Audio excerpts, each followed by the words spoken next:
MR constructions వాళ్ళు గుంటూరుకు 3 వైపులా 3 మంచి అపార్ట్మెంట్స్ నిర్మిస్తున్నారు. లాంలో రాధాకృష్ణ, గుజ్జనగూడలో యూవీ అర్బనైట్, తెనాలి రోడ్ లో కేవీ రెసిడెన్సీ. ఎంఆర్ కన్స్ట్రక్షన్స్ మీ ఇంటిని అందంగా నిర్మిస్తాం.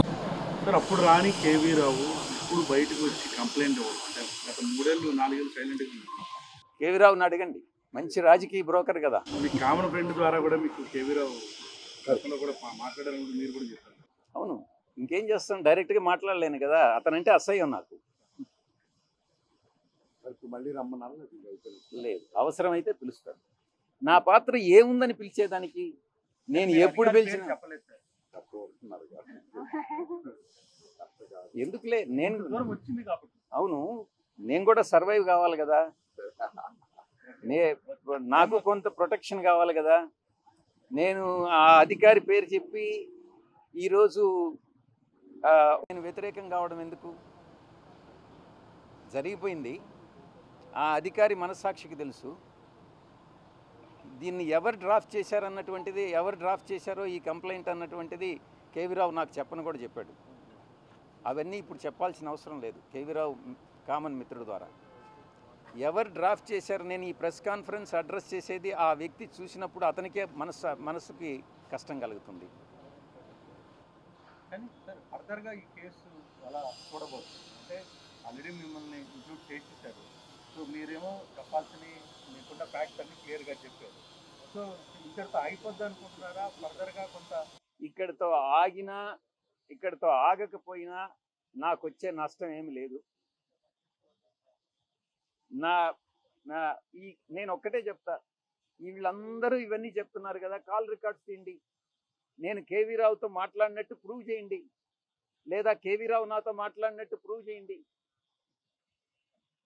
నేను ప్రజా దర్బారు పెట్టేటప్పుడు ఎవరు వచ్చి ఉద్యోగాలు అడిగినా ఏది అడిగినా కూడా నేరుగా ఫోన్ చేసేవాడినే కానీ అంతకు మించి ఏ యొక్క ప్రతిఫలం ఎవరి దగ్గర ఆశించలేదు, ఆశించేవాడిని కూడా కాదు.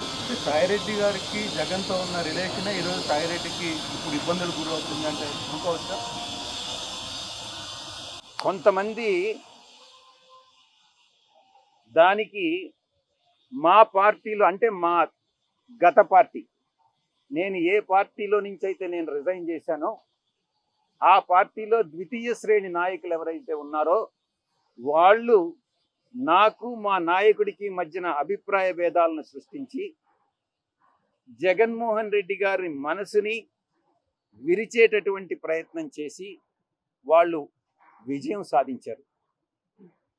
3.5 సంవత్సరం పాటు అవమానాలకు పాలై నేను దిగినటువంటి ప్రతి మెట్టు కూడా కొంతమంది పైకెక్కడం జరిగింది, వాళ్ళు పైకెక్కేదానికి ఉపయోగపడడం జరిగింది. దీంట్లో చాలామంది పాత్రదారులు సూత్రధారులు ఉన్నారు.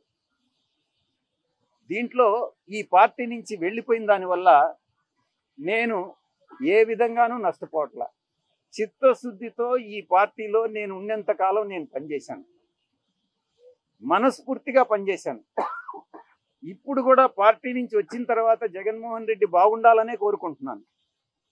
కానీ ఈ యొక్క ద్వితీయ శ్రేణి నాయకత్వం, వాటిని ఏమంటారు, వీళ్ళు చుట్టూ ఉండేటటువంటి వాళ్ళని కోటరీ. ఈ కోటరీ నుంచి ఏ రోజైతే ఆయన బయటపడతాడో ఆ రోజు ఆయనకు భవిష్యత్తు ఉంటుంది. లేకుండా ఉంటే భవిష్యత్ అనేటటువంటిది చాలా కష్టంగా ఉంటుంది. ఇంతకన్నా మించి చెప్పగలిగింది ఏం లేదు.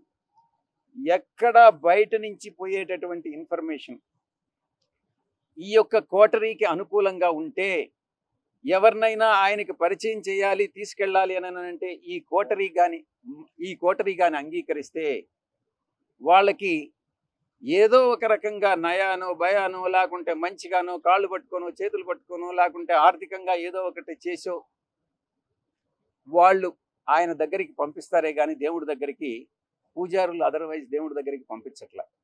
ఇది జరిగేటటువంటిది. ఈ చెప్పేటటువంటి ఒక నాయకుడు అన్నటువంటి వాడు ఈ చెప్పుడు మాటలను నమ్మకూడదు. చెప్పుడు మాటలను నమ్మితే నాయకుడు నష్టపోతాడు, ప్రజలు నష్టపోతారు, పార్టీ నష్టపోతుంది. ఇక్కడ జరిగేటటువంటిది అదే. వైసీపీ పార్టీలో పూజారుల హవా నడుస్తుంది. తప్పకుండా ఏకీభవించకుండా ఉండేదానికి ఏముంది దాంట్లో? ఈ కోటరీ వల్లనే నేను ఆయనకి దూరం అయ్యా.